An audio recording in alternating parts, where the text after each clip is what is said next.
और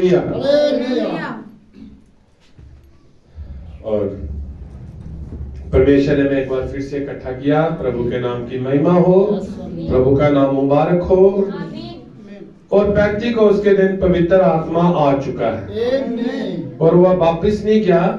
हमने आत्मा में और बढ़ना है। ये अलीशा ने क्या कहा था? मुझे आत्मा का दूना मसा चाहिए। तो हमें ऐसे ही दूना, 4 गुना, 1000 गुना अभिषेक चाहिए। तो हमने आत्मा में बढ़ते जाना है। किसके द्वारा? आज्ञाकारी के द्वारा, प्रार्थना के द्वारा। और आत्मा परमेश्वर जब भी मिलता है अपने वचन के खुलने के द्वारा मिलता है, अपने वचन के भेदों के खुलने के द्वारा मिलता है। तो प्रभु के नाम की महिमा हो। भाई जोसेफ ने बड़ी अच्छी अगुवाई की, धन्यवाद करते हैं भाई के लिए, परमेश्वर का धन्यवाद करते हैं आप सबके लिए कि आप बड़े ही प्यास के साथ परमेश्वर का वचन सुनने के लिए आते हैं। और वचन में लिखा है जो प्यासे हैं वो मेरे पास आए, उनको जीवन का जल पिलाऊंगा, फिर वो कभी प्यासे नहीं रहेंगे। तो आपको यहाँ पर जीवन का जल पिलाया जा रहा है। जब वो 70 चेले पीछे मुड़ गए तो 12 पीछे नहीं मुड़े। तो यीशु ने कहा तुम भी पीछे चले जाओ। तो उन्होंने कहा तुम्हें छोड़कर कहां जाएं? अनंत जीवन की बातें तो तेरे पास है। आमीन। तो प्रभु के नाम की महिमा हो। आइए हम सीधा वचन में चलेंगे। हम फिलिप्पियों की पुस्तक उसका 3 अध्याय उसका 12 से पढ़ेंगे।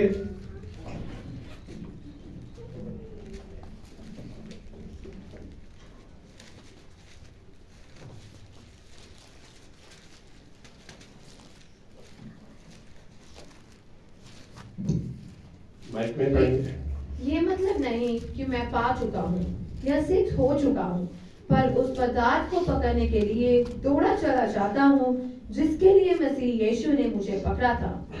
हे भाइयों, मेरी भावना ये नहीं कि मैं पकड़ चुका हूँ, परंतु केवल ये एक काम करता हूँ कि जो बातें पीछे रह गई हैं उनको भूलकर आगे की बातों की ओर बढ़ता हुआ निशाने की ओर दौड़ा चला जाता हूँ, ताकि मैं इनाम पाऊं जिसके लिए परमेश्वर ने मुझे मसीह यीशु में बुलाया है। हम में से जितने सिद्ध हैं यही विचार रखें, और यदि किसी बात में तुम्हारा और ही विचार हो तो परमेश्वर उसे भी तुम पर प्रकट कर देगा। इसलिए तक जहां तक हम पहुंचे हैं उसी के अनुसार चलें।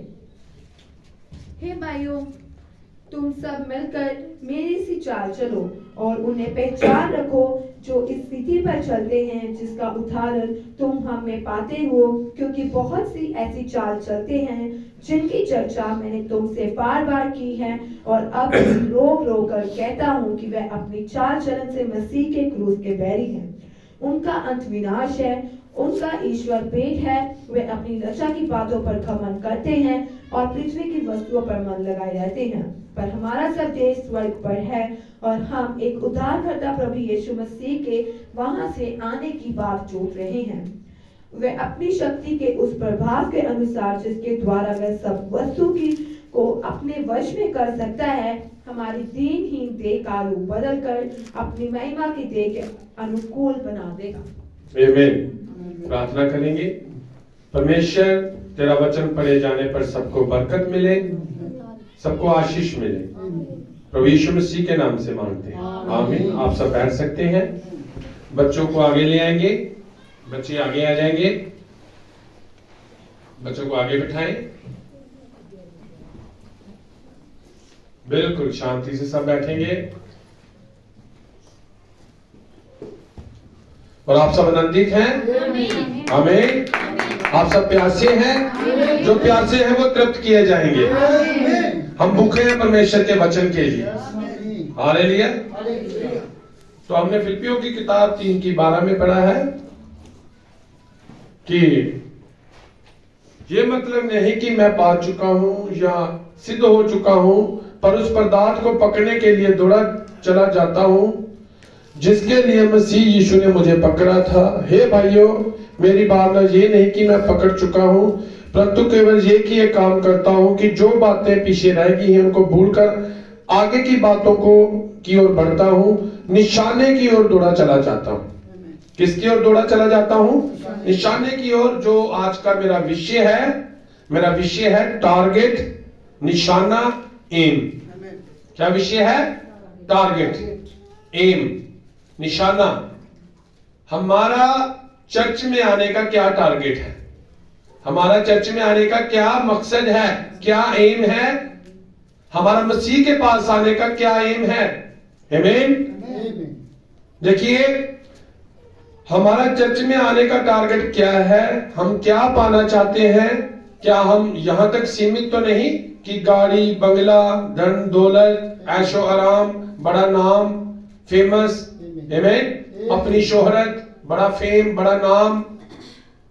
हमारा टारगेट क्या है? हम मसीह में आने का। हालेलुया। तो इन बातों को जांचना होगा, इन बातों में हमें सिद्ध होना होगा, इन बातों में हमें यकीनी बनना होगा। हमें खुद अपने आप की परख करनी होगी कि हम चर्च में क्या मकसद लेकर जा रहे हैं। हम चर्च में जब हम मत्ती 6:33 में पढ़ते हैं तो लिखा है, तुम खाने की चिंता मत करो क्या खाओगे, तुम पहनने की चिंता मत सोचो कि क्या पहनोगे। तुम पंछियों की ओर देखो, वो कोई चिंता नहीं करते कि क्या खाएंगे क्या पिएंगे। आमीन। तो परमेश्वर उनको मुहैया कराता है। तो हम इन पीछों इन और लिखा है, तुम इनकी चिंता मत करो, तुम स्वर्ग राज्य की खोज करो, ये चीजें तुम्हें पीछे पढ़कर मिलेंगी। आमीन। ये बरकतें तुम्हें पीछे पढ़कर मिलेंगी। आपने उस अनंत वचन की खोज करनी है, ये वस्तुएं आपको पीछे पढ़कर मिलेंगी। हमारा टारगेट चर्च में ये ना हो कि मैंने सिर्फ इन बरकतों के पीछे भागना है, इन आशीषों के पीछे भागना है। हालेलुया। हमारा टारगेट मसीह में आने का कुछ और होना चाहिए। आमीन। आज हम देखेंगे कि हमारा टारगेट क्या होना चाहिए मसीह में आने का। तो देखिए, मत्ती 6:33 आप घर में जाकर पढ़ना। प्रभु यीशु ने इन बातों को कहा है कि तुम सिर्फ स्वर्ग राज्य की क्या करो? खोज करो।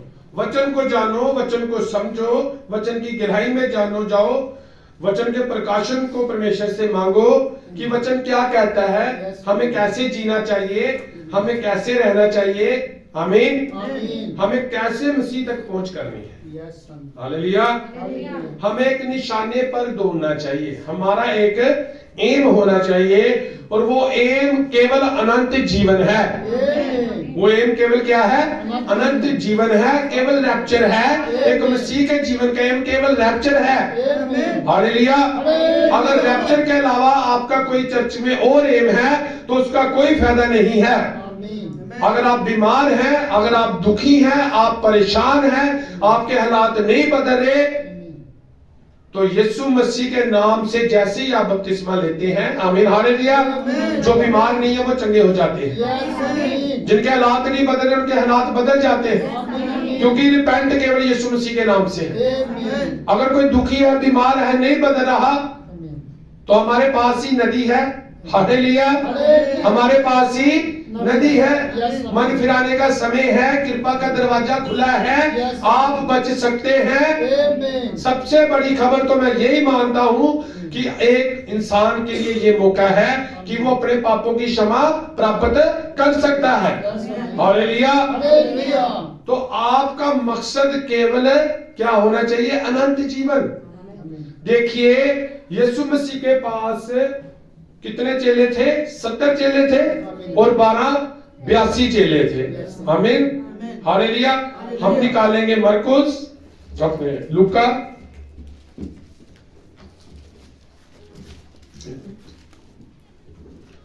आप प्रभु की महिमा के लिए ताली बजा सकते हैं।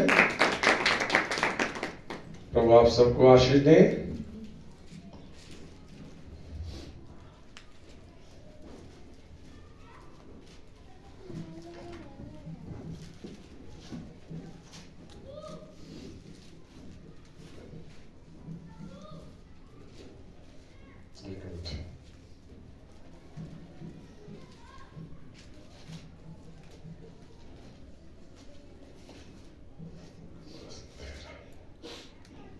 दस की 17 पढ़ेंगे।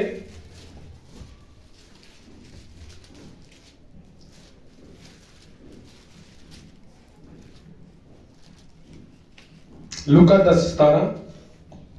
वे 70 आनंद करते हुए लौटे और कहने लगे, हे प्रभु, तेरे नाम से दुष्ट आत्मा भी हमारे वश में है। उसने उनसे कहा, मैं शैतान को बिजली के समान स्वर्ग से गिरा हुआ देख रहा था। देखो, मैंने तुम्हें सांपों और बिच्छुओं को रौंदने का और शत्रुओं की सारी सामर्थ्य पर अधिकार दिया है, और किसी वस्तु से तुम्हें कुछ हानि ना होगी। तो भी इससे आनंदित मत हो कि आत्मा तुम्हारे वश में है, परंतु इससे आनंदित हो कि तुम्हारे नाम स्वर्ग पर लिखे हैं। आमीन। अब 70 चेले आए, उनके पास अधिकार थे दुष्ट आत्माएं निकालने का, बीमारों को चंगा करने का। उनको यीशु मसीह ने पहले भेजा। वो आनंद करते हुए आए कि प्रभु, तेरे नाम से हमने बड़े बड़े काम किए हैं, तेरे नाम से हमने बड़े बड़े काम किए हैं। दुष्ट आत्माएं हमारे वश में थी, हमने बीमारों को चंगा किया है। और परमेश्वर ने कहा, इस बात पर आनंदित मत हो जाओ कि तुम्हारे वश में आत्मा है, इस बात में आनंद हो कि तुम्हारा नाम स्वर्ग में लिखा हुआ है। हालेलुया, तुम्हारा नाम स्वर्ग में लिखा हुआ है। तो जैसे हम यूहन्ना के आगे पत्री में पढ़ते हैं, आप घर में जाके इस अध्याय को पढ़ना। यूहन्ना 6 अध्याय को जब हम घर में पढ़ते हैं तो आप 6 की 41 से घर में जाकर पढ़ना। तो जब यीशु मसीह ने सब अपने चेलों को, उन यहूदी लोगों को कहा कि मेरा मांस खाओ, मेरा लहू पीने की वस्तु है, तो इससे बहुत से चेले वापस मुड़ गए। बहुत से चेले वापस मुड़ गए कि ये गुरु ने कौन सी शिक्षा दे दी है कि मेरा मांस खाओ और मेरा लहू पियो। ये कैसी शिक्षा है? उनके पास अधिकार तो था दुष्ट आत्मा निकालने का। हालेलुया, उनके पास अधिकार था, उनको परमेश्वर ने अधिकार दिया था बीमारों को चंगा करने का, उन 70 चेलों को। आमीन। लेकिन जब ये बात उन्होंने सुनी तो वो वापस मुड़ गए। यूहन्ना आप 6:41 से घर में जाकर पढ़ना। और इसकी 6:8 में क्या लिखा है? इस पर चेलों में से बहुत से उल्टे फिर गए और उसके बाद उसके साथ ना चले। अब बहुत से चेले, अब 6 की 66 है यूहन्ना की पुस्तक की, बहुत से चेले यीशु मसीह को छोड़कर वापस चले गए, क्योंकि उनका टारगेट केवल यीशु मसीह से इस बात का अधिकार पाना होगा कि हम दुष्ट आत्माएं निकालें, हम बीमारों को चंगा करें और हम अपने आप को फेमस करें। हालेलुया, आमीन। हम अपने आप को क्या करें? फेमस करें। लेकिन यीशु मसीह ने जब उनको कहा कि मेरा मांस खाओ, मेरा लहू पियो, तो वो छोड़ गए, वो छोड़ गए। और वो 70 चेलों का आत्मा आज भी है। उनके पास अधिकार है दुष्ट आत्मा निकालने का, बीमारों को चंगा करने का है। आप देख रहे हैं, उनकी भी कलीसियाएं होंगी, उनकी भी चर्चें उन आत्माओं की चल रही होंगी। वहां पर भी दुष्ट आत्माएं चीखते होंगे, वहां पर भी बीमार चंगे होंगे। लेकिन अगर उनके पास कुछ नहीं है तो वो अनंत जीवन है। आमीन। क्योंकि अनंत जीवन को उन्होंने ठुकरा दिया था। जब यीशु ने कहा मेरा मांस खाओ, लहू पियो, तो वो पीछे मुड़ गए। उनके ऊपर प्रकाशन नहीं खुला कि उसका मांस और लहू वचन है। आमीन। उसका मांस और लहू क्या है? वचन है। क्योंकि आदि में वचन था, वचन परमेश्वर के साथ था और वचन ही परमेश्वर था और वचन देह में प्रकट होकर हमारे बीच में आया। वो इस प्रकाशन को नहीं जानते थे। आमीन। तो उनका फिर क्या टारगेट था, क्या एम था? अनंत जीवन उनका एम नहीं था। और इस पर से पतरस को, उन 12 को भी यीशु मसीह ने कहा कि पीछे मुड़ जाओ। लेकिन पतरस ने आकर क्या कहा कि अनंत जीवन की बातें तेरे पास है प्रभु, तुझे छोड़कर कहां जाए। हालेलुया। एक विश्वासी का टारगेट केवल अनंत जीवन, रैप्चर, इन बातों का होना चाहिए। चर्च में आने का कोई और मकसद नहीं होना चाहिए। आमीन। हालेलुया। देखिए, हम चंगा होने के लिए आते हैं, जब हमें नहीं पता होता हम गवाही सुनते हैं, हम चर्च में आते हैं और जो विश्वास से आते हैं वो आते ही चंगे भी हो जाते हैं। लेकिन उसके बाद भी हमें आगे बढ़ना है। हमने केवल चंगाई तक सीमित नहीं रहना। ये 70 चेले केवल चंगाई तक सीमित रह गए। आज इनकी चर्चों में भी केवल एक ही बात है, चंगाई, चंगाई, हीलिंग, चंगाई, हीलिंग। इससे आगे की कोई बात ही नहीं है। आमीन। आज उन 70 चेलों का आत्मा बड़ी भरपूरी के साथ उनकी चर्चों में भी आराधना चल रही है। आमीन। क्योंकि यीशु मसीह जिसको आशीष दे देता है उस पर अदल बदल की साया नहीं पड़ती। उनके पास अधिकार है कि जाओ जाके दुष्ट आत्मा को निकालो। और बीमारों को वो उस अधिकार का इस्तेमाल करने हैं। लेकिन पतरस जैसा विश्वास नहीं है कि प्रभु तुझे छोड़कर कहां जाए, अनंत जीवन की बातें तो तेरे पास है। आमीन, हालेलुया। हमें तो वो पतरस वाली चर्च चाहिए जहां पर अनंत जीवन की बातें हैं। आमीन, क्योंकि हम सिर्फ दुष्ट आत्माएं निकालने के लिए सीमित नहीं है, हम बीमारों को चंगा करने के लिए सिर्फ सीमित नहीं रह सकते, हम तो रैप्चर में जाने के लिए बेताब हैं। आमीन, हालेलुया। हमारा मकसद, हमारा टारगेट कुछ और है। आमीन, आमीन। तो हम उन टारगेट को देखेंगे। हम जल्दी चलेंगे। हम देखते हैं इसी, अब फिलिपियों की पुस्तक 3:12 को निकाल कर रखेंगे। बेटी डिवाइन के साथ ये निकालेंगे। अगर मैं किसी और से कहूंगा तो वो जो पुस्तक कहूंगा वो पढ़ेंगे, ठीक है? आमीन। फिलिपियों 3:12 को हम शुरू से पढ़ना शुरू करेंगे। ये मतलब नहीं कि मैं पा चुका हूँ या सिद्ध हो चुका हूँ, पर उस पदार्थ को पकड़ने के लिए दौड़ा चला चाहता हूँ जिसके लिए मसीह यीशु ने मुझे पकड़ा था। हे भाइयों, मेरी भावना ये नहीं कि मैं पकड़ चुका हूँ, परंतु केवल ये एक काम करता हूँ कि जो बातें पीछे रह गई हैं उनको भूलकर आगे की बातों की ओर बढ़ता हुआ निशाने की ओर दौड़ा चला। निशाने की ओर दौड़ना। हम इस अध्याय की थोड़ी व्याख्या करने की कोशिश करेंगे। आमीन। और प्रभु ने कहा, भाई ब्रानम ने संदेश में कहा कि परमेश्वर अपने वचन का स्वयं अनुवादक है। तो निशाने पर दौड़ना। आमीन। सबसे पहले हमने इसकी 14 आयत में पढ़ा है कि सिर्फ निशाने की ओर दौड़ता चला जाओ। हम निकालेंगे पहला राजा उसका 2 अध्याय। देखिए निशाने की ओर दौड़ना, कैसे दौड़ना। हमने पहला राजा उसका 2 अध्याय पढ़ेंगे। जब दाऊद के मरने का समय निकट आया, तब उसने उस अपने पुत्र सुलेमान से कहा। 2 राजा 2 अध्याय। मैं आपसे माफी चाहता हूँ, आपसे क्षमा मांगता हूँ। 2 राजा उसका 2 अध्याय। जब यहोवा एलिया को बवंडर के द्वारा स्वर्ग में उठा लेने माइक को में कहा। पढ़ेंगे, माइक में। बेटी दीदी के साथ ही पढ़ेंगे। जब यहोवा एलिया को बवंडर के द्वारा स्वर्ग में उठा लेने को था, तब एलिया और एलीशा दोनों संग गिलगाल से चले। एलिया ने एलीशा से कहा, यहोवा मुझे बेतेल तक भेजता है, इसलिए तू यही ठहरा रह। एलीशा ने कहा, यहोवा के और तेरे जीवन की शपथ में तुझे नहीं छोड़ने का।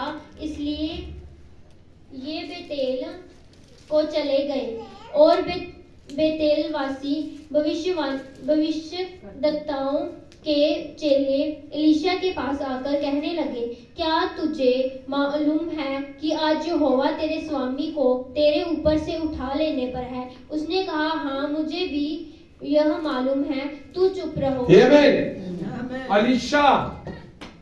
अलीशा एलिया के पीछे जा रहा है और उसे मालूम है कि आज एलिया उठाया जाएगा। और उसका एक टारगेट है कि मैंने एलिया से आत्मा का दूना मसा लेकर छोड़ना है। आमीन। वो पीछे जा रहा है, एलिया कह रहा है मेरे पीछे मुझसे दूर चला जा। आमीन। वो कहता है तेरी और यहोवा की शपथ, आज मैं अपना एम, अपना मकसद पूरे किए बगैर नहीं जाने वाला। और रास्ते में भविष्यकर्ता आगे। रास्ते में कौन आगे?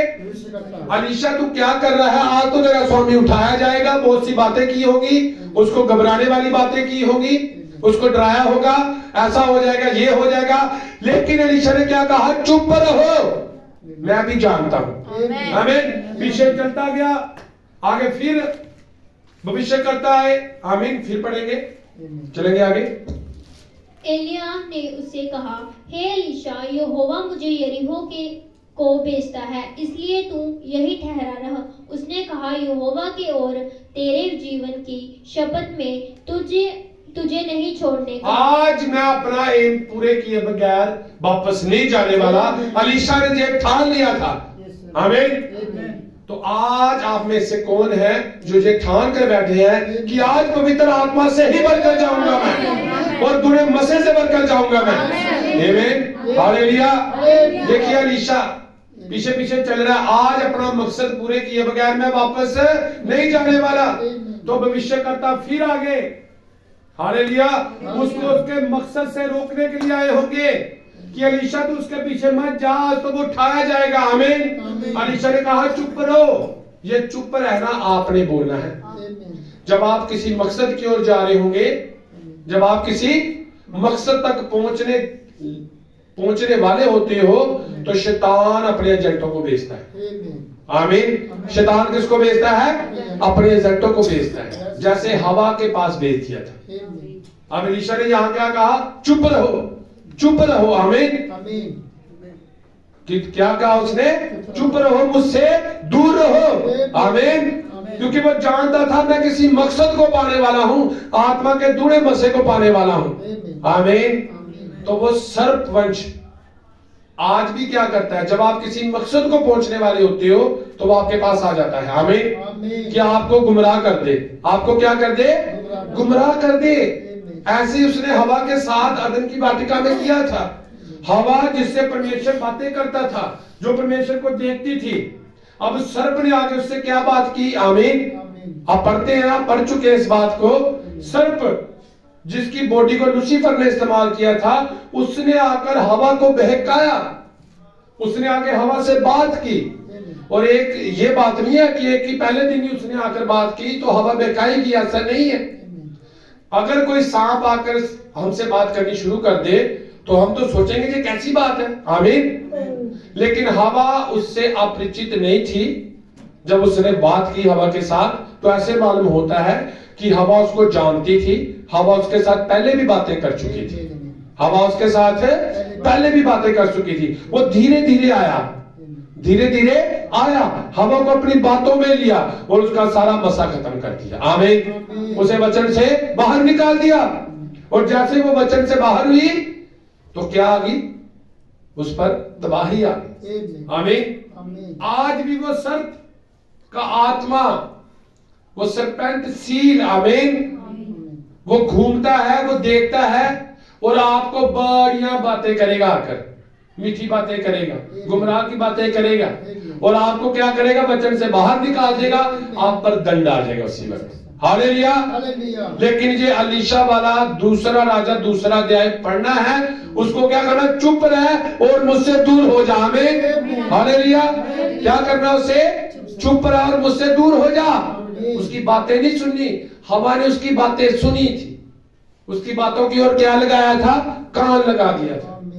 तभी तो हवा ने ये डरी नहीं उसकी बात सुनकर, वो पहले भी उसकी बातें सुनती थी। उसने धीरे धीरे धीरे धीरे हवा को वचन से बाहर निकाल दिया। ये सर्पवंश का काम है। आमीन। अब सर्पवंश ऐसा नहीं होगा कि आप कहें कि सर्पवंश है क्या? इसके बारे में आप जानते हैं, प्रचार किया गया चर्च में सर्पवंश पर। इब्रानियों का संदेश है, आप पढ़े उसको जाकर। तो सर्पवंश ये नहीं है कि दांत निकले होंगे, सींग निकले होंगे। वो बड़ा अट्रैक्टिव बनकर उसके हाथ में बाइबल हो सकती है। आमीन। तो आपको गुमराह करेगा। लेकिन एक सच्चा विश्वासी इसको कैसे पकड़ता है? उसका जीवन देखकर, उसके जीवन के काम देखकर वो जान लेता है ये परमेश्वर की ओर से नहीं है, ये मेरे ऊपर दंड लेने के लिए आया है, ये मुझे वचन से बाहर निकालने के लिए आया है। और पहली हवा तो बरमाई गई थी, लेकिन ये हवा बरमाई नहीं जाएगी, ये उसको डांटेगी। आमीन। अब अलीशा एक मकसद पर था, अलीशा ने दूसरा आत्मा पाना था, वो पीछे नहीं हटा, वो पीछे नहीं हटा, आगे बढ़ता गया, बढ़ता गया। लोगों ने रोका, संस्थाओं ने रोका, ग्रुपों ने रोका, रिश्तेदारों ने रोका, बड़ा कुछ रोका उसको। आमीन। लेकिन उसका टारगेट क्या था? उसका क्या था टारगेट? आत्मा का दूना मसा पाना। जब आप चर्च में आते हैं तो टारगेट ये होने चाहिए आपके, मैंने आत्मा का दूना मसा पाना है, मैंने इन गुणों को अपने अंदर लेकर जीना है, इन गुणों को लोगों पर प्रकट करना है, मैंने मसीह जीवन जीना है। आमीन। तो आपके टारगेट है अलीशा के टारगेट जैसे होने चाहिए। आमीन, हालेलुया। आगे पढ़ेंगे 14वें लिखत इसकी, जो अपने फिलिपियों की।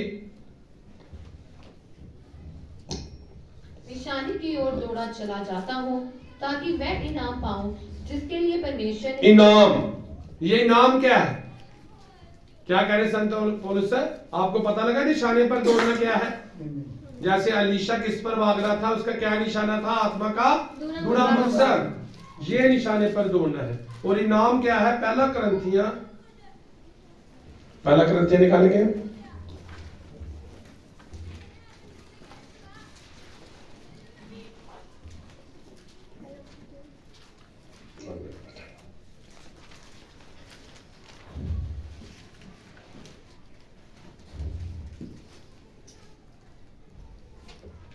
उसका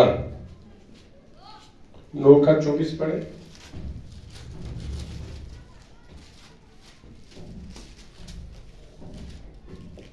क्या तुम नहीं जानते कि दौड़ में तो दौड़ते सब ही हैं, परंतु इनाम एक ही ले जाता है। तुम वैसे ही दौड़ो कि जीतो। हर एक पहलवान सब प्रकार का संयम करता है। वे तो एक मुरझाने वाले मुकुट को पाने के लिए ये सब करते हैं, परंतु हम तो उस मुकुट के लिए करते हैं जो मुरझाने का नहीं। इसलिए मैं तो इसी रीति से दौड़ता हूँ, परंतु लक्ष्य ही नहीं, मैं भी इसी रीति से मुक्कों से लड़ता हूँ। आमीन। अब कौन सा इनाम है हमारा?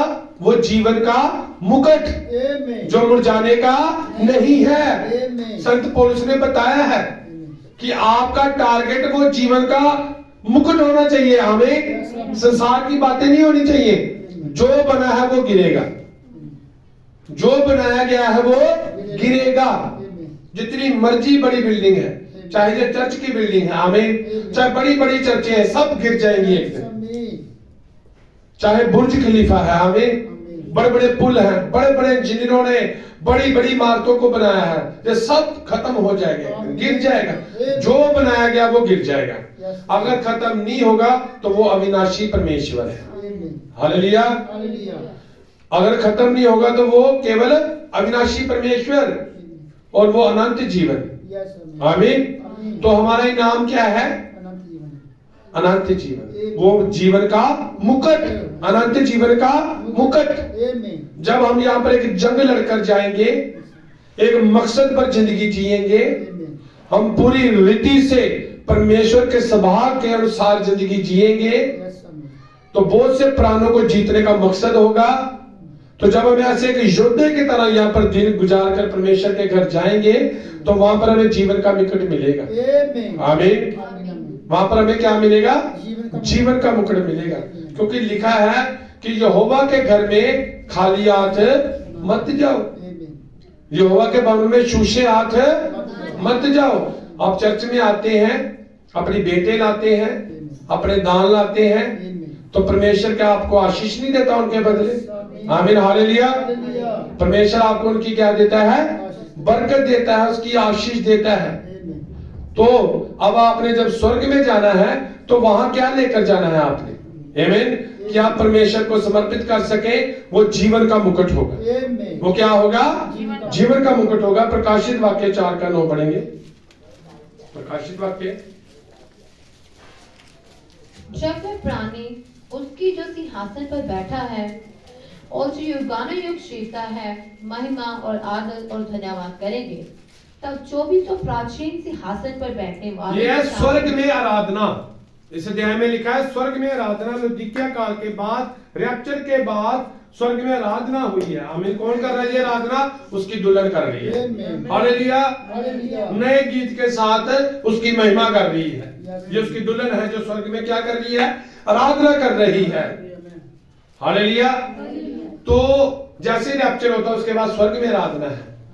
तो वो 24 प्राणी, आगे चलेंगे, तब 24 प्राचीन सिंहासन पर बैठने वाले के सामने गिर पड़ेंगे और उसे जो युगानुयुग जीता है प्रणाम करेंगे, और वे अपने अपने मुकुट सिंहासन के सामने। बेटा आवाज नहीं आ रही आपकी, थोड़ा आगे करें, माइक को सही करें। हाँ।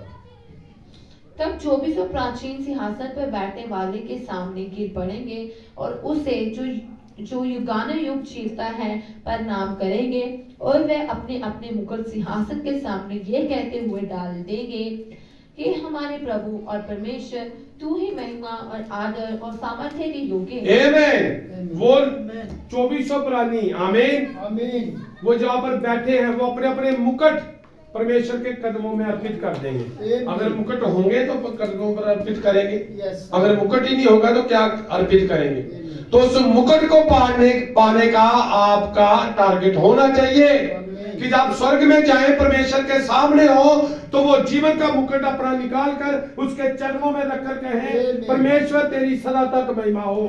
हालेलुया। क्या कहे परमेश्वर, तू युगो जुगतल है, तू खुदा है, तेरी महिमा हो। तो वो मुकुट परमेश्वर के चरणों में अर्पित कर दे, क्योंकि लिखा है यहोवा के भवन में खाली हाथ मत जाओ।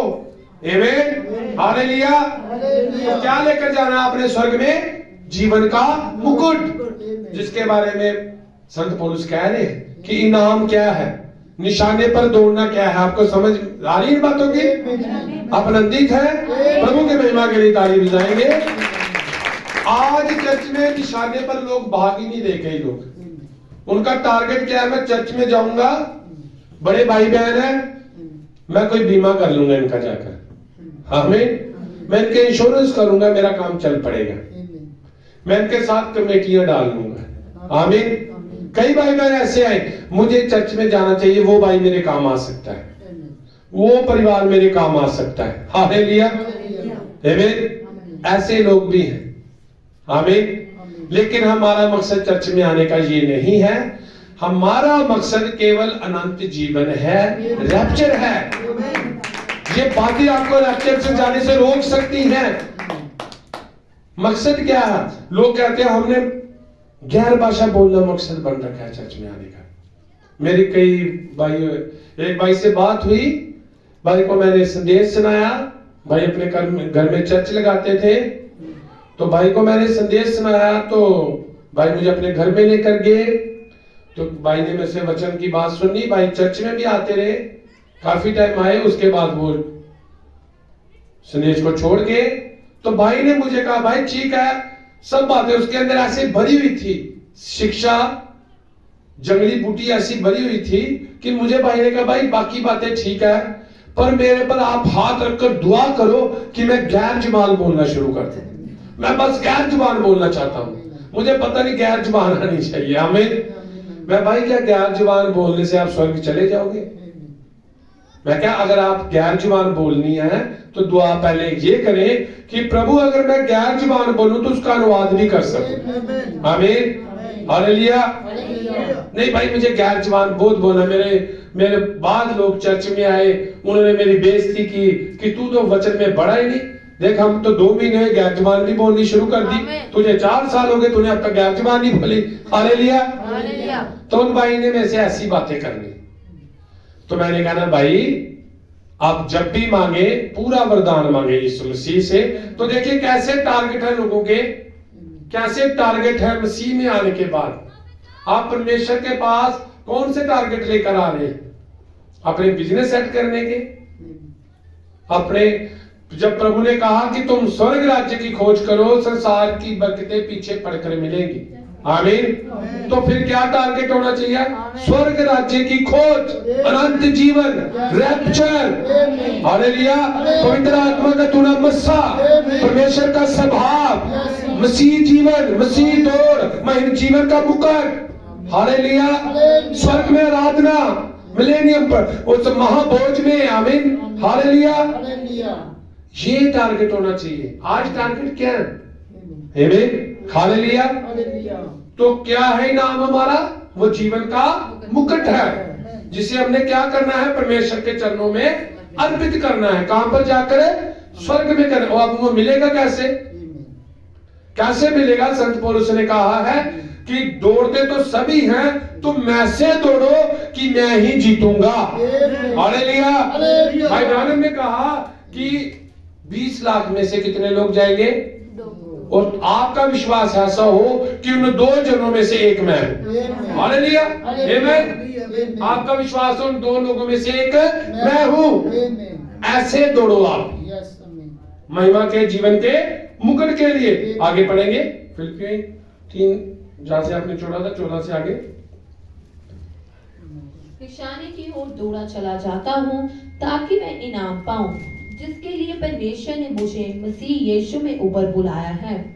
हम में से जितने सिद्ध हैं यही विचार रखें, और यदि किसी बात में तुम्हारा और ही विचार हो तो परमेश्वर उसे भी तुम पर प्रकट कर देगा।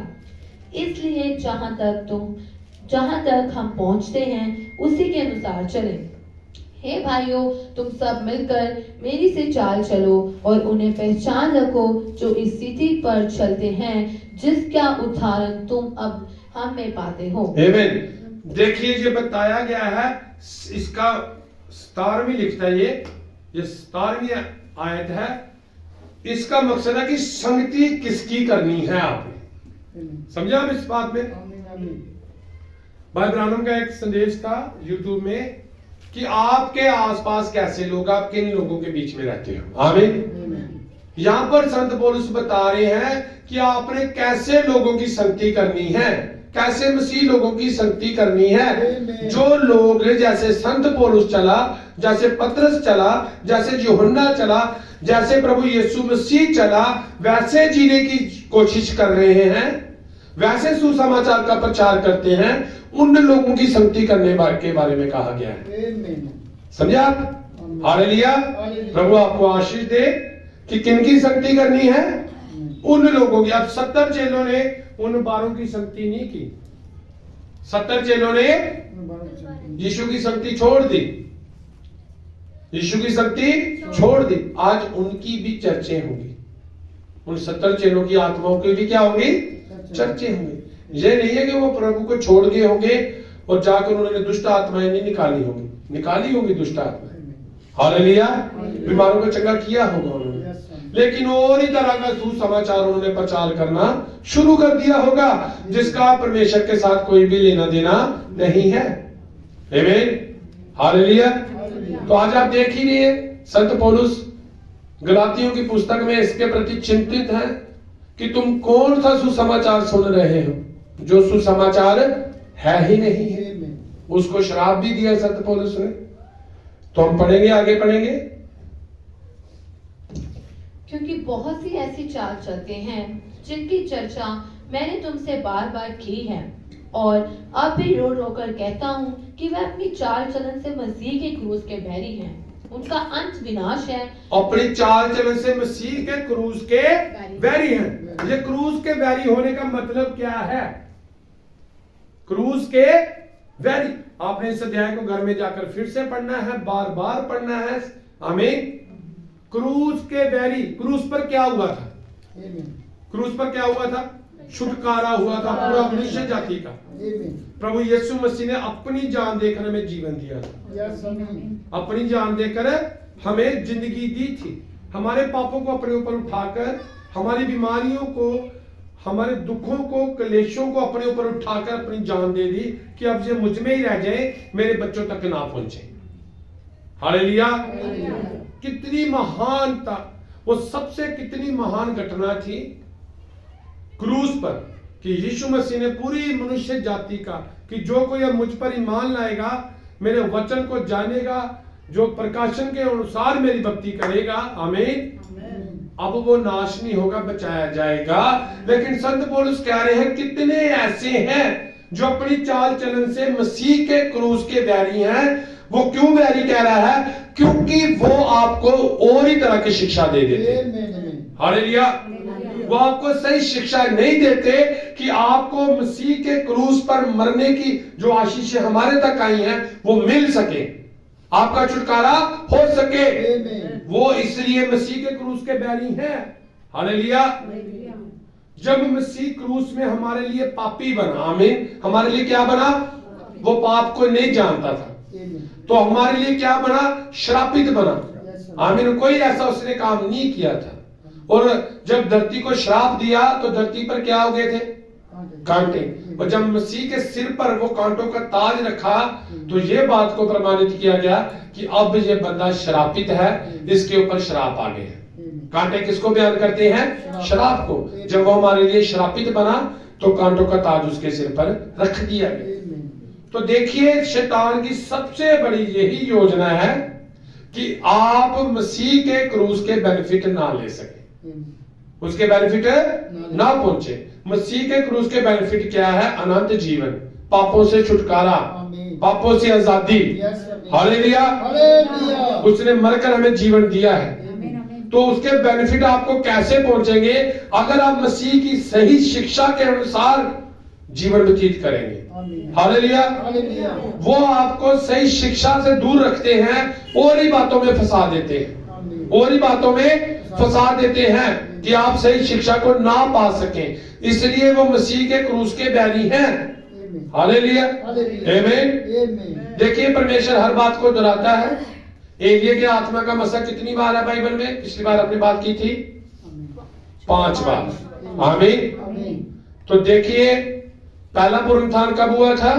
जब यीशु मसीह कब्र में से बाहर आए तो उनके साथ और भी संत आ गए। अब फिर दूसरा पुनरुत्थान होगा, और भी संत, जितने भी रैप्चर हैं, जितने भाई बहनों को परमेश्वर ने, जिन्होंने रैप्चर में जाना, वो सब उठाए जाएंगे। आमीन। तो पहले भी रैप्चर हुआ, अब भी रैप्चर होगा। तो एलिया का आत्मा का मसा 5 बार, हर बात को परमेश्वर रिपीट करता है, बार बार रिपीट करता है कि आपको समझ आ जाए। तो अगर रैप्चर होना है तो एक क्रूस पर चढ़ाया जाना भी है, उससे पहले क्रूस पर भी चढ़ाया जाएगा।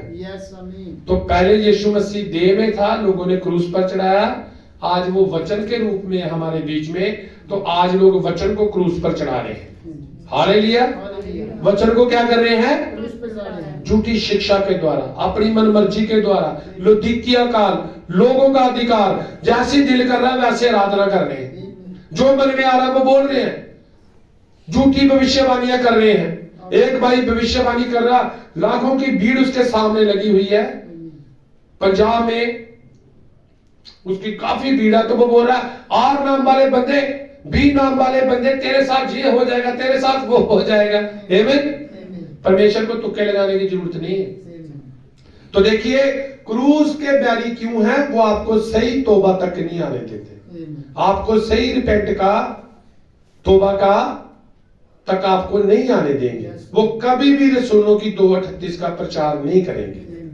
आमीन। अगर कोई प्रचारक है तो आपके साथ मैंने तो बाइबल रखे उसके आगे और कहे, भाई प्रेरितों के काम 2:38 पर प्रचार कर, प्रेरितों के काम 2:38 पर प्रचार कर। आमीन। हालेलुया। प्रचार कर भाई इस पर, हम इसको सुनना चाहते हैं, क्योंकि ये भी बाइबल में है। प्रेरितों के काम 19 अध्याय का प्रचार कर। 19 प्रेरितों के काम 10:48 का प्रचार कर। मत्ती 16:16 का प्रचार कर। मत्ती 16:17-18 का प्रचार कर। हालेलुया। आमीन। 7 मोहरों का प्रचार कर, कलीसिया कालों का प्रचार कर, रैप्चरिंग फेथ का प्रचार कर। आमीन। बताएं, आप बात करें इस बात से। वो आपको सही शिक्षा, आपको कभी भी पापों की माफी तक नहीं आने देंगे।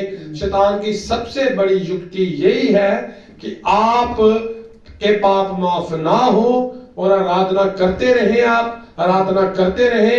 रैप्चर भी हो गया होगा, लोग आराधना फिर भी कर रहे होंगे, आराधना बंद थोड़ी होगी। रैप्चर तो हो भी जाएगा, फिर भी कुछ लोग आराधना कर रहे होंगे, और शायद गीत भी गा रहे हो, यीशु आने वाला है, यीशु आने वाला है। आमीन। और यीशु के चला भी जाएगा, वो फिर भी गाते रहोगे, यीशु आने वाला है, यीशु आने वाला है। आमीन। हालेलुया। तो ऐसा ही है, ऐसे है वो क्रूस के बैरी। वो आपको सही शिक्षा से परे रखेंगे, और बातों में रखेंगे, रिपेंट तक नहीं आने देंगे, तौबा तक नहीं आने देंगे, मन फिराव तक नहीं लाओगे, पापों की क्षमा तक नहीं लाएंगे, क्योंकि वो अंधा अंधे का आगू दोनों गड्ढे में। संत पौलुस ये बात कर रहे हैं कि वो क्या है? क्रूस के बैरी है, चिंतित है संत पौलुस। किसके प्रति संत पौलुस चिंतित थे? हमारे प्रति। हालेलुया। किनके प्रति थे? हमारे प्रति। तो प्रभु का धन्यवाद करते हैं ब्रदर पॉल के लिए। आमीन। ब्रदर ब्रहनम के लिए भी धन्यवाद करते हैं परमेश्वर का कि प्रभु ने हमारे लिए ऐसे अपने रसूलों को, नबियों को भेजा, जिन्होंने वचन को, मैं तो यही मानता हूं, अपने लहू से लिखा है। हालेलुया, अपने खून से लिखा है उन्होंने हमारे लिए कि हम बच जाएं। आमीन। आगे पढ़ेंगे फिलिप्पियों की पुस्तक। उनका अंत विनाश है, उनका ईश्वर पेट है, वे अपनी लज्जा की बातों पर घमंड करते हैं। उनका ईश्वर पेट है और अंत क्या है? विनाश है। ये विनाश का पुत्र कौन है? पॉप। यहूदा इस्करियोती के अंदर ये विनाश वाला आत्मा था। आप समझ रहे इस अध्याय को? फिलिप्पियों 3 के 12 अध्याय को समझ रहे ना? आमीन। कितनी बातें हैं इसके अंदर, पूरा रैप्चरिंग फेथ है इसके अंदर, कैसे रैप्चर में जाना है। ये अध्याय को आप जीना शुरू कर दे, आप रैप्चर में चला जाएंगे। हालेलुया। फिलिप्पियों 3:12 को, आमीन, आप रैप्चर में चले जाएंगे। इस अध्याय को और गहराई से पढ़ें जाकर। तो देखिए वो विनाश का पुत्र कौन था? यहूदा इस्करियोती। यहूदा, इसका ईश्वर क्या था? पेट। इसका ईश्वर क्या था? पेट। ये अपने पेट को बल देना चाहता था, अपने पेट को ताकत देना चाहता था। आमीन। और पेट के बल कौन चलता है? सांप चलता है। हालेलुया। पेट के बल कौन चलता है? सांप चलता है। यहूदा इस्करियोती, ये था विनाश का पुत्र। इसका मसीह के साथ रहने का मकसद कुछ और था। इसका मसीह के साथ रहने का मकसद उठाया जाना नहीं था, ये मसीह के साथ था, लेकिन इसका मकसद देखें आप क्या था? संसारिक वस्तु। फिर से पढ़ेंगे बेटा इसको। उनका अंत विनाश है, उनका ईश्वर पेट है, वह अपनी लज्जा की बातों पर घमंड करते हैं और परमेश्वर और पृथ्वी की वस्तुओं पर मन लगाए रहते हैं। पर हमारा सब देश परमेश्वर और किसकी वस्तुओं पर मन लगाए रखते हैं? पृथ्वी की वस्तुओं पर मन लगाए रखते हैं। आमीन। तो उनका अंत क्या है? विनाश है। हम निकालेंगे यूहन्ना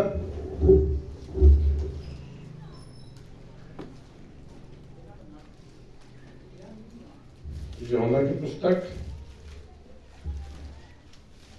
आप सब नजदीक हैं? आप प्रभु की महिमा के लिए तारीफ जा सकते हैं। यूहन्ना 12। अब देखिए, उनका ईश्वर पेट है, मसीह के साथ रहते हुए भी आज मसीह किस रूप में है? वचन के रूप में है। हालेलुया। मसीह हमें छोड़कर कहीं नहीं गया, वो अपने वचन के रूप में हमारे साथ है। आज इस वचन के साथ रहते हुए भी चर्च में टारगेट क्या बने हुए हैं? ऐसे बहुत से भाई बहनों को हमने देखा, उनका जीवन मसीह क्या करता है। भाई ब्राह्मण ने क्या कहा कि परमेश्वर क्या करता है? परमेश्वर क्या करता है? जब हम उसको क्रोध दिला देते हैं, जब हम ऐसे काम करते हैं, वो हमें निकालकर बाहर फेंक देता है, चर्च से अपनी संगति से दूर कर देता है। और जहां पर परमेश्वर नहीं, वो स्थान नरक है, फिर वो जीवन नरक बन जाता है। आमीन। नरक क्या है? जहां पर परमेश्वर नहीं है। हालेलुया। तो ऐसे बहुत से अपने भाई बहनों को देखा जिनके टारगेट कुछ और ही थे, चर्च में आना, मकसद कुछ और ही थे। जैसे यहूदा वाला आत्मा था, उनके अंदर कौन सा आत्मा था? यहूदा वाला आत्मा। चर्चों में कोई और ही मकसद है, बंदगी करने का कोई और ही मकसद है, प्रभु भोज का कोई और ही मकसद है। आमीन। हालेलुया। और ही मकसद के साथ बंदगियां रखी जा रही हैं। आमीन। इनका क्या फायदा होगा? उनका कोई फायदा होगा? वो संसारिक वस्तुओं की अभिलाषा रखते हैं। हालेलुया। आमीन। तो ये कौन सा आत्मा है? यहूदा इस्करियोती का आत्मा है। 12 अध्याय यूहन्ना पढ़ेंगे। अब यहूदा के करैक्टर को देखिए आप थोड़ा, ये क्या करता था? इसका टारगेट मसीह के साथ रहते हुए भी इसका ध्यान देखे कहां था? यहूदा का ध्यान है। अब यहूदा के पास भी क्या था? उसके पास भी अधिकार था दुष्ट आत्माओं को निकालने का। वो जब बाहर गया था, उसने बड़ी दुष्ट आत्माएं निकाली होगी, उसने बहुत से रोगियों को चंगा किया होगा, बड़े बड़े काम किए इसने भी।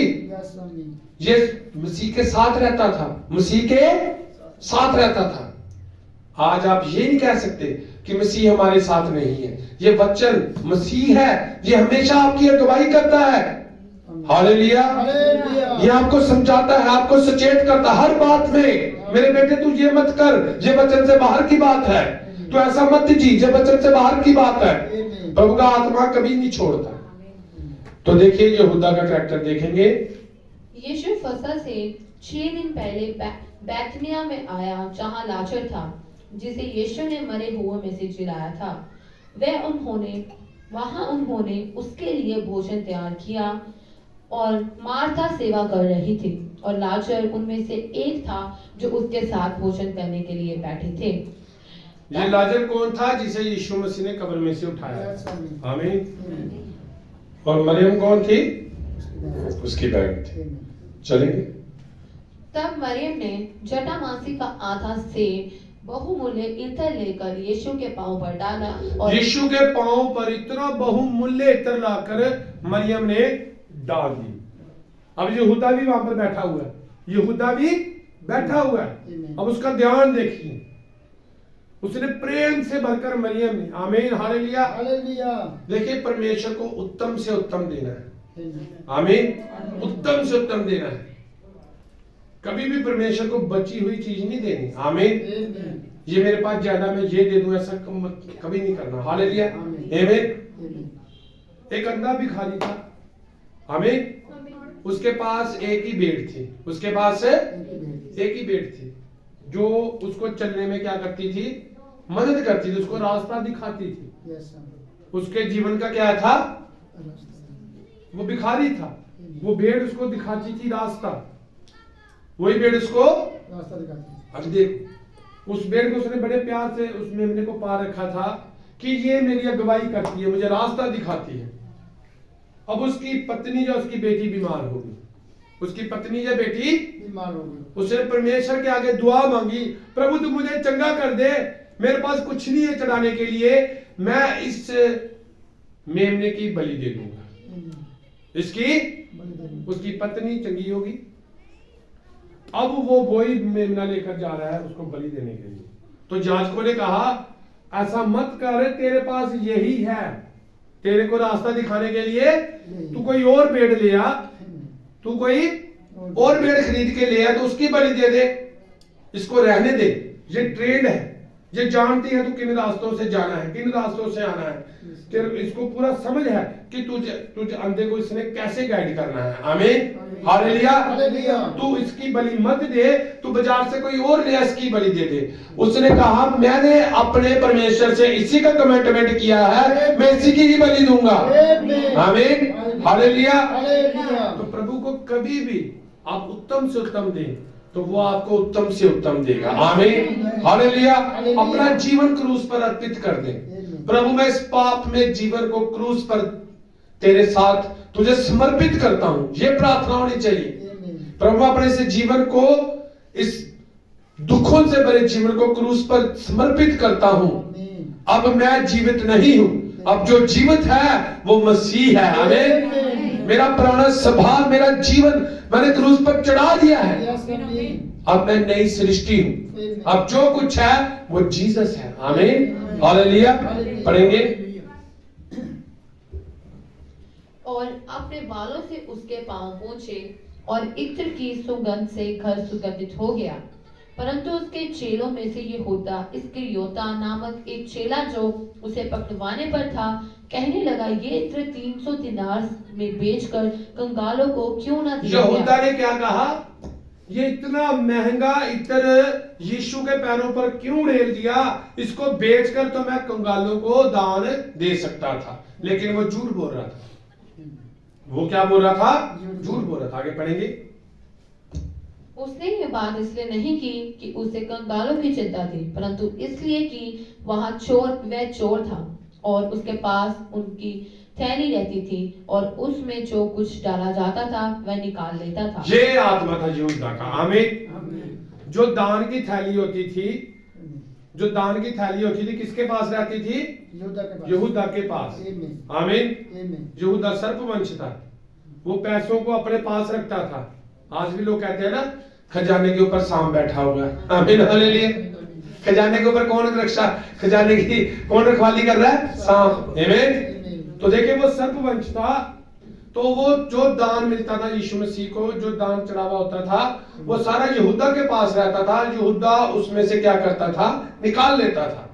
मसीह के साथ रहते हुए भी इसका टारगेट अनंत जीवन नहीं था, इसका टारगेट था धन कमाना। आमीन।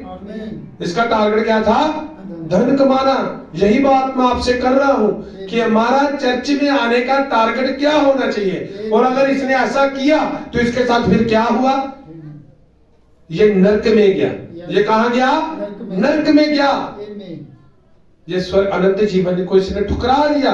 मसीह अनंत जीवन है, परमेश्वर को जानना ही अनंत जीवन है, लोगों के लिए जीना ही अनंत जीवन है। आमीन। तो ये काम इसने किया यहूदा ने, परमेश्वर के साथ रहता हुआ भी नरक में चला गया। किसके कारण, अपनी संसारिक अभिलाषाओं के कारण। इसलिए आप जब चर्च में आ रहे हैं तो टारगेट क्या होना चाहिए, अनंत जीवन। आमीन। मकसद क्या होना चाहिए, जीवन का मुकुट। मकसद क्या होना चाहिए, निशाने पर दौड़ना। एक ही एम होना चाहिए आपका, केवल रैप्चर। आमीन, हालेलुया। विश्वासी का क्या एम होना चाहिए, रैप्चर। यहूदा का आपने पढ़ा, देखा इसका जीवन। आमीन, हालेलुया। जो क्रूस के बैरी हैं उनको भी संत पौलुस ने खोला यहाँ पर। आमीन। अब हम इसकी 20 और 21 लिखत पढ़ेंगे। आज भी यहूदा का आत्मा चर्चों में काम कर रहा है। ये कौन से लोग हैं, ये जो कहते हैं ना भाई जी, जैसे चर्च खत्म होती है, भाई मेरे पास ये स्कीम आप करेंगे, हालेलुया, मेरे पास ये पॉलिसी आप करेंगे। इनका मन चर्च में वचन की ओर नहीं होता, चर्च में भाई बहनों की ओर होता। कितने भाई बहन है, मुझसे बात करो, मुझसे बात, अपना टारगेट पूरा करूंगा। इनको कंपनी ने टारगेट दिया हुआ होता है कि तुम ये टारगेट पूरा करो, लेकिन जो विश्वासी है उसको परमेश्वर ने टारगेट दिया होता है कि तुम जीवन का मुकुट पाओ। आमीन, हालेलुया। ये कंपनी का टारगेट पूरा करने की ओर लगे रहते हैं। कईयों का टारगेट क्या है कि मैं शादी करूंगा। आमीन। ऐसी लड़की से शादी करूंगा जो अकेली हो। आमीन। माँ बाप की अकेली बेटी हो, मैं कोई काम ना करूं, उसके घर में जाकर जिंदगी व्यतीत कर लूंगा। आमीन। ऐसे भी लोग टारगेट लेके चर्चों में आते हैं। और जब आप गीत गाएंगे ना, ये खाना का बांधा, सबसे ज्यादा वही उड़ रहे होंगे, सदा ही ताजा होता है। चाहे वहां पर पत्नी सबसे झूठा खाना उसको दे के तू ये खा, कमाता तो तू नहीं है। आमीन, हालेलुया। तो लेकिन चर्च में जब आप गाना गाएंगे तो वो जरूर डांस करेंगे, ये खाना का बांगा सदा ही ताजा होता है। आमीन, हालेलुया। तो ऐसे टारगेट हमारे चर्च में किसी भी बेटे और बेटी का मत हो। आमीन, हालेलुया। आपका टारगेट अनंत जीवन हो। आप स्वर्ग राज की खोज करें, स्वर्गीय बरकतें पीछे पड़कर मिलने वाली है आपको। हम इन बरकतों के पीछे नहीं भागेंगे, ये बरकतें हमारे पीछे भागेंगी। हालेलुया, आमीन। ये बरकतें हमारे पीछे भागेंगी। आमीन। एक ब्लैंक चेक भाई बहनों ने कहा कि भाई बहनों ने कहा एक ब्लैंक चेक यीशु मसीह ने क्रूस पर दे दिया है, अपना साइन करके, द लॉर्ड जीसस क्राइस्ट, लहू के साथ। और आपका बैंक कहाँ है, स्वर्ग में। आपका बैंक कहाँ है, स्वर्ग में। सिर्फ हाथ उठाएं, यीशु मसीह मुझे ये चाहिए, मिल जाएगा। जो कुछ मेरे नाम से मांगोगे मिलेगा तुम्हें। आपका वहां पर बैंक बैलेंस कभी भी खत्म नहीं हो सकता। हालेलुया। इसलिए मसीह बंदे ने निशाने पर दौड़ना है। उसके जीवन का एम क्या है, इसको जांचना है। आपके जीवन का एम केवल और केवल अनंत जीवन होना चाहिए। अनंत जीवन का मतलब है जिसका कभी भी अंत नहीं होगा। हालेलुया। और वो केवल परमेश्वर का जीवन है, परमेश्वर का अंत नहीं होगा जब आप उसके आत्मा के द्वारा जन्म ले लेते हैं। आमीन। देखिए, पहले आप शरीर में बने हुए हैं, ये शरीर गिरेगा, लेकिन जब आप उसके आत्मा के द्वारा परमेश्वर के साथ बपतिस्मा ले लेते हैं तो फिर उसकी आप आत्मा से जन्म ले लेते हैं। और जब उसके आत्मा आपके अंदर आ जाता है वो कभी भी अंत नहीं होगा, वो अनंत जीवन। आमीन। हम 20-21 पढ़ेंगे।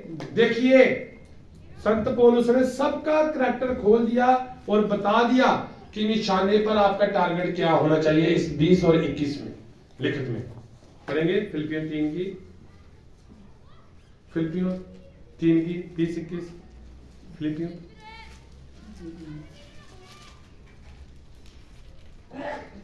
पर हमारा संदेश स्वर्ग पर है। हमारा संदेश कहां पर है?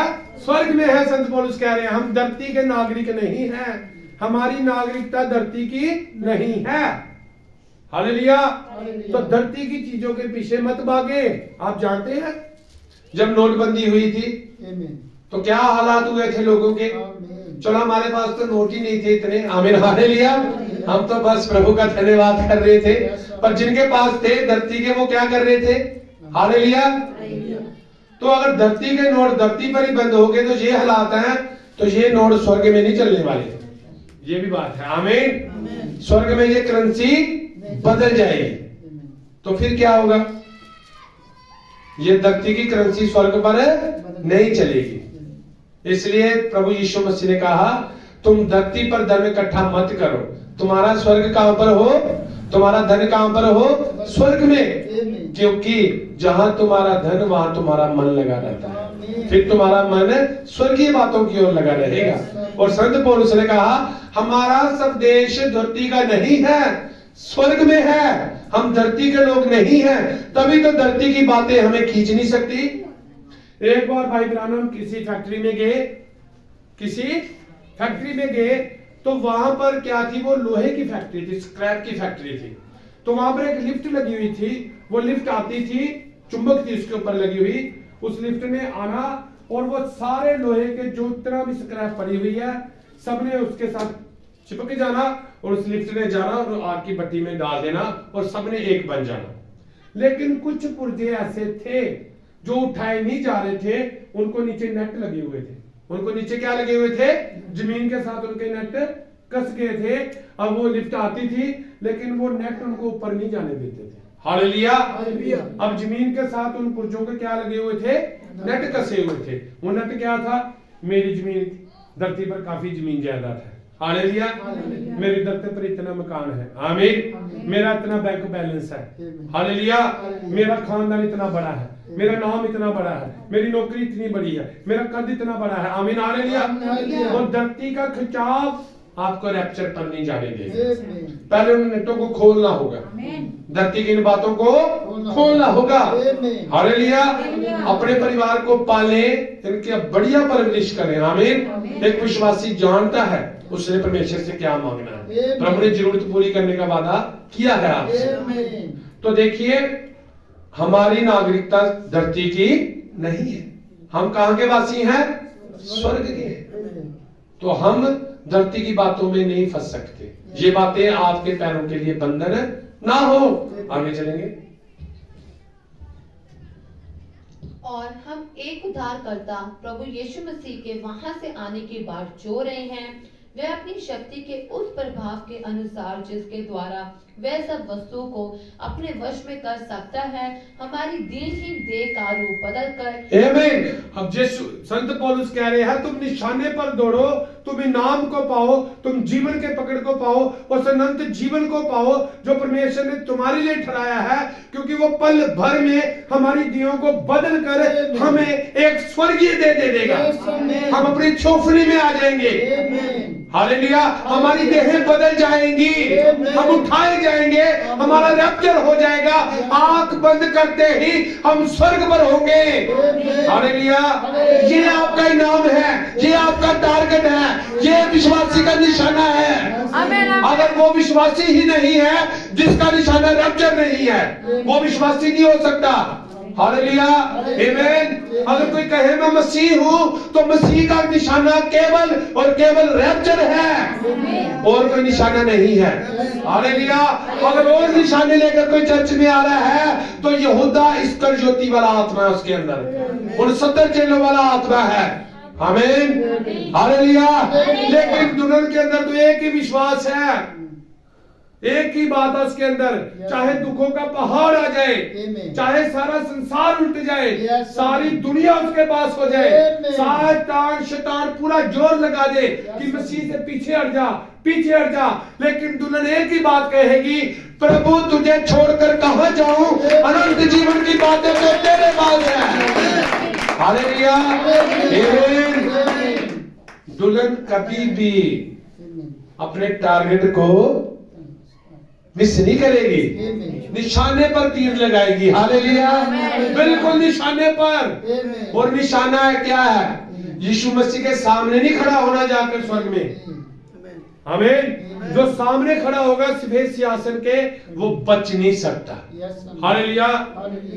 देखिए, अब्राहम का कुछ भी टारगेट रहा हो जीवन में, लेकिन जब उसको मसीह ने आवाज लगा ली तो अपना पूरा बिजनेस छोड़कर वो मसीह की बात की और उसके टारगेट बदल गए, एम बदल गए। दाऊद के एम बदल गए। दाऊद क्या मालूम पहाड़ों पर भेड़े चराता था, तो उसका मकसद ये हो कि अब मेरी भेड़े 10 है, 20 करूंगा, 40 करूंगा, 100 करूंगा, शायद पहले ये टारगेट हो। हालेलुया। लेकिन जैसे ही मसीह की आवाज पड़ गई तो टारगेट बदल गए। टारगेट क्या बढ़ गया? अनंत जीवन। आमीन। हालेलुया। तो अब एक विश्वासी का टारगेट क्या होना चाहिए? केवल और केवल रैप्चर होना चाहिए। धन दौलत नहीं, बड़े ओहदे नहीं, बड़े मकान नहीं, इन संसार की बातों की ओर विश्वासी ध्यान नहीं लगाता। आमीन। हालेलुया। तो परमेश्वर आपको बरकत दे, परमेश्वर आपको आशीष दे। आपके पास माफी का संदेश आ चुका है। आपके पास क्या आ चुका है? माफी का संदेश आ चुका है। आपके प्राण, जो आपके प्राण है, आमीन, हालेलुया, उनके उद्धार का संदेश आ चुका है। आमीन। और एक ही मकसद हो आपका चर्च में आने का, एक ही टारगेट हो, केवल और केवल रैप्चर। कौन कौन रैप्चर की तैयारी कर रहा है? हालेलुया। और कौन कौन धरती पर रहने की तैयारी कर रहा है? आमीन। हम धरती पर नहीं रह सकते, क्योंकि धरती का सरदार क्या ठहराया गया है? उसने बड़े आपको फंसाने के ढंग रखे हुए हैं। आमीन। अगर हाबिल ने आराधना की तो कैन भी आराधना कर रहा था। कैन ने भी क्या की थी? वो भी विश्वासी था, अविश्वासी नहीं था। आमीन। उसने कत्ल कर दिया। लेकिन हाबिल की आराधना किसके साथ थी? प्रकाशन के साथ थी। दुल्हन प्रकाशन के साथ आराधना कर रही है। दुल्हन के वस्त्र दिखावी नहीं है, दिखावटी नहीं है, आत्मिक है। हालेलुया। लोग देखते वो बात सुनते हैं ना कि ढूंढते रह जाओगे। लोग हमें ढूंढते ही रह जाएंगे कि वो लोग कहां गए। हालेलुया। आमीन। ये चर्च के भाई बहन कहां है? हालेलुया। जल्द यीशु, आमीन, जिस दिन उसका आखिरी बीज भी अंदर आ गया, रैप्चर हो जाएगा। कमी हमारे अंदर है, कमी केवल हमारे अंदर है। तो हमारे टारगेट, मकसद केवल और केवल मसीह में रैप्चरिंग फेथ होना चाहिए, रैप्चर में उठाना जाना होना चाहिए, चाहे हमारे साथ धरती पर कुछ भी हो जाए। हालेलुया। हमारे साथ धरती पर कुछ भी हो जाए, लोग जितना मर्जी सताएं, शैतान जितनी मर्जी आफतें लेकर आए, हम मसीह को देखने जा रहे हैं। हालेलुया। हम उसके खत्म करने पर हूं। मकसद, टारगेट, ये सबसे इंपॉर्टेंट वस्तु है, सबसे इंपॉर्टेंट बात है कि आज हमारा टारगेट क्या है? चर्च में आने का, गीत गाने का, भजन, प्रभु की महिमा करने का, रोजे रखने का, प्रार्थना रखने का। आमीन। हालेलुया। देखिए, लोगों ने इश्तिहार पकड़े हुए हैं। लोगों ने क्या पकड़े हैं? हाथों में इश्तिहार पकड़े हुए हैं, दीवारों पर लगा रहे हैं मसीह के इश्तिहार। पता नहीं है कि हमारा टारगेट क्या है। टारगेट क्या है? मुझे 200 इश्तिहार मिला, मैं दीवारों पर लगा लूंगा। वो भी तो लोग हैं। हालेलुया। विदाउट दिशा के भक्ति कर रहे हैं, विदाउट दिशा के भक्ति कर रहे हैं, उनको कोई टारगेट का पता नहीं है। लेकिन आपके पास तो माफी का संदेश है। आप किसी वो जाकर बताएंगे, भाई जी देखो हमारी चर्च में ना ये भाई आता था, इसने ना तंबाकू खाना छोड़ दिया। हालेलुया। तो कोई आगे से बोल सकता, वो मैं फलाने बाबे के पास गया था, उसने भी छोड़ दिया तंबाकू खाना। तो फिर आमीन। भाई जी ये बहन आती थी, इसे हमारी चर्च में इसे ना बेटा मिला है। आमीन। तो कोई आगे से बोलेगा, मैं फलाने बाबे के पास वो गया था, उसको भी वहां से बेटा मिल गया। हालेलुया। उनके पास ये संसारिक बातें हैं, अनंत जीवन नहीं है। लेकिन आप सच्ची कलीसिया हो, आप धर्मी लोग हो, आप ठहराए हुए लोग हो। केवल और केवल उनके पास सुसमाचार को फैलाने का अधिकार है जिन्होंने रसूलों के 2:38 को अपने जीवन में पूरा किया है, क्योंकि लिखा है तुम समर्थ पाओगे फिर दुनिया के छोर तक मेरे गवाह ठहरोगे। और जिनको वो समर्थ मिला है 2:38 वाला, प्रेरितों के रसूलों के कर्तव्य वाला, वो सच्चे गवाह हैं। उनको पता हमने क्या गवाही देनी है। अगर आप किसी के पास जाते हो, आपको जाना चाहिए, आप क्या टारगेट होना चाहिए कि मैं प्राणों को जीतूंगा। अगर आप किसी के पास जाते हो तो आप बोलते हो ठीक है भाई जी, अब वहां के वो मिल गया, वहां के वो मिल गया, वहां से वो मिल गया, लेकिन अनंत जीवन आपको जहां से मिलेगा। आमीन। मैं बताता हूं पापों से कैसे माफी होगी। मेरे पास वचन है। आमीन। आप कह सकते हो किसी के पास जाकर, आप सुसमाचार को सुना सकते हो, आपके पास अधिकार है। आप बता सकते हो पापों की माफी कैसे है, रैप्चर में कैसे है। आप प्राण जीत सकते हो, आप किसी को नरक की आग से निकाल कर स्वर्ग में ले जा सकते हो। आमीन। हालेलुया। आपको ये समर्थ दी गई है, आपके पास अधिकार है प्राणों को जीतने का। एक सच्चा विश्वासी, एक संदेश का विश्वासी किसी को भी जीत सकता है। ऐसे प्राण को शैतान के मुंह से खींच सकते हो आप, अधिकार है आपके पास। हालेलुया। केवल इश्तिहार लगा लेने, नाच लेना, ये सुसमाचार नहीं है। आमीन। आज लोग डांसर बन गए हैं चर्च में, बढ़िया। आमीन।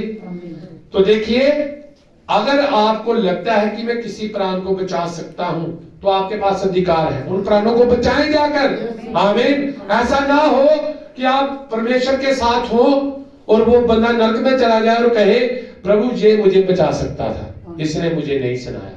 हालेलुया। आमीन। तो आपके पास छुटकारे का संदेश है, क्योंकि दुल्हन का एक ही टारगेट है, उसने सामने नहीं खड़ा होना स्वेसी आसन के, क्योंकि सामने क्या होगा, न्याय होना है, वो जजमेंट होनी है, और न्याय में कोई भी बच नहीं सकता।